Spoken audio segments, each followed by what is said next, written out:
Now I get asked a lot about how my paintings on Yu-Gi-Oh cards and things actually work, and I thought that it would be a good idea to post up a little bit of a semi-tutorial that shows the kind of things that I do while I'm doing it.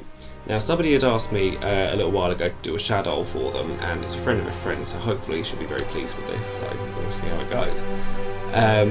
I decided to do Shaddoll Dragon because Shaddoll Dragon has quite a lot of sort of movement going on in it, and it's quite a nice picture to go from, so we're going to go with that. What you can see happening right now is a base coat being applied. Now, in my Burning Abyss videos, I've not really put a base coat on, but you have to remember, obviously, with a lot of experience, I know how to colour match quite well. And colour matching is the most important thing when it comes to any kind of altering of cards or extending artwork at least.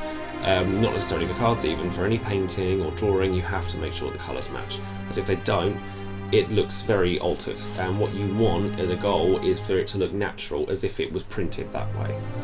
Now what's happening here is I'm trying to retain as much of the information that's on the card, such as the text box, the title box, the level stars, that kind of thing, intact as possible, because again you want it to look natural, and if it doesn't have any level stars then there's no way in hell that anyone's ever going to make these cards legal for you, and you know, because there's information missing. I mean, it's up to your head judge anyway whether these cards get run or not. It's another question I get asked a lot, is whether these cards are actually legal for tournament play. And as a judge, you know, the short answer is probably not. However, there are locals that will allow it, and you know, I've seen people in various places run these kinds of things quite often. So it's not all hope is lost, but I would treat these as a collector's piece. You know, if you're interested in something like this, then by all means go out and get one, or go and make one yourself, or contact me if you want one. But you have to remember that, you know, not everybody wants that sort of thing to happen. Not everybody might think that it's some way of cheating, or there's something you're doing that's untoward, and that involves these cards. So I would try and avoid any confrontation where possible.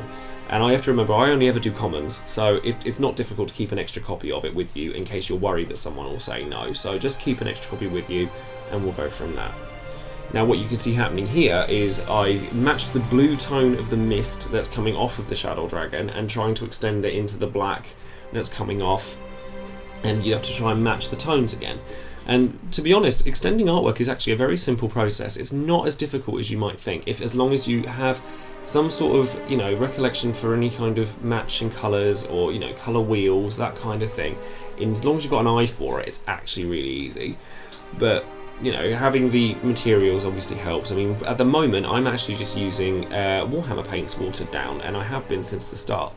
There's you know, I think I've mentioned in an older video that there's a brand of paints called the Golden Fluids, which is a name that's difficult to take seriously, that is apparently fantastic for altering magic cards, and people use it as because it's very thin acrylic paint. And because the trouble is you don't want it too thick, because otherwise, I mean, you can see, because the light is shining on the card, that you know, the matte black of the paint does kind of clash with the slight gloss of the card, but with thinner paints that you avoid that slightly. So what you end up doing is you have to try and keep going with the tones and just match as much of it as you can. And you go with the darker tones first, because it's easier to put lighter tones onto darker ones than darker ones onto lighter ones, which is a basic principle of any painting, really. And you know, you can see it's starting to come together now. The bits that are worth noting is that because of the borders of the card, there's little bits of it that are missing, such as Shaddoll Dragon's wing, little bits of his tail, the strings. You know, those are the things, that the details that you want to add later. The background is the thing you want to tackle first. So from here, you can go into all the different colours. Like, you use a dry brush where you can, you know, because it's a mist effect, so you want to try and get that sort of, you know, flow that you wouldn't get with a wet paint. So you want to try and keep it as dry as possible, otherwise it shows up and it doesn't look very nice. I mean, the thing is that any painting will never look as spectacular as you want it to until it's finished, so never give up. You know, it's one of my biggest pieces of advice, is that you never give up on things. So once you've finished it, you'll probably find it's a lot nicer than you thought it was going to be. Going back to Shaddoll Dragon here, you know, I started on the detail now, and the best thing to start with is the strings, because it's the thing that extends from the artwork most, and it's the most protruding thing, and it's the thing that you'll notice first. Again, what I've done here is I've gone with the darker tone first, so that you can build on it. and then you go straight off into a slightly lighter tone, and then it blends beautifully with the rest of the artwork. And then from there you can see just how simple things can be with extending artwork, and it's just a purple line when you think about it, and all you have to do is just the colour matching. Colour matching is, I can't stress enough, is once you've learned how to do that, you can do this for yourself. It's just that simple. Altering artwork is slightly different, because obviously you need to be able to have an eye for proportions and be able to do a straight up painting. However, if I were altering this artwork, what I would probably do is cover the artwork of the Shaddoll Dragon entirely with a base coat, and then just paint whatever I wanted over the top of it. I've been asked to do a couple of different alterations, which I will probably do as my next videos, but they take obviously significantly longer, because it's not quite a simple task as just extending artwork.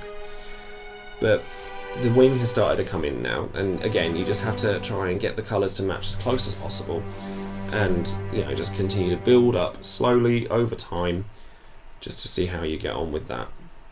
Now what I will do is, at this point, I think I'm going to leave you guys to see the rest of this painting, and hopefully you've learned a couple of things from what I've said and what you can see on the picture here.